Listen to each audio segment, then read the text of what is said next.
dhala namaa keessatti wanti dhala namaa mudachuu hin qabne tokko divorcii yookiin wal hiikuudha jedhee amanaan. And jireenya koo keessatti kun na mudatas jedhee yaadeen beeku. Amma fakkeenyaaf yeroo abbaan koo du'aan boqotee yeroo isaatu natti gabaabbate malee yookiin akkaataa du'a isaatu na gaddisiise malee iddoo ta'e gahee abbaan koo akka du'aan boqotu beeka. So garuu marriagein koo divorceedhaan xumuramadhe yaadeen beeku.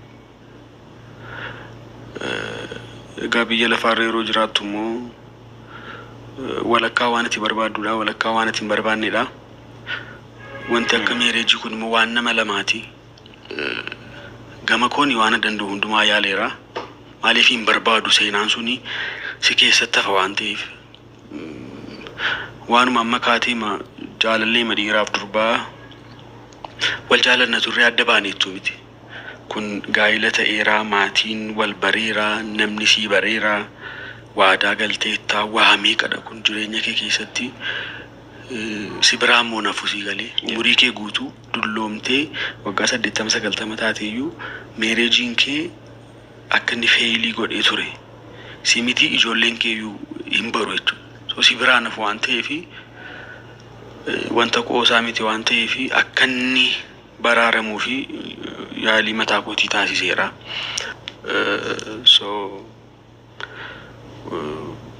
garuu oolchuu hin dandeenye gaa. Al tokko immoo waan dandeessu goota gaafa waan dandeessu goota erga darbee booddee erga daangaa darbee booddee immoo akkatti gootuu hin qabdu. So akkasi. Baay'een gaddaa waan akkasii sirra ga'uu isaatiif baay'ee na gaddisiisa. Maybe kanuma wajjiniin wal qabatee tarii dhiibbaan alaa jiraachuu danda'a laata akka jedhe kan yaadu. Yeroo hojii hojjetta keessumaa hirkoo irratti xiyyaa wajjiniin hojjetta reakshinii namoota garagaraa kan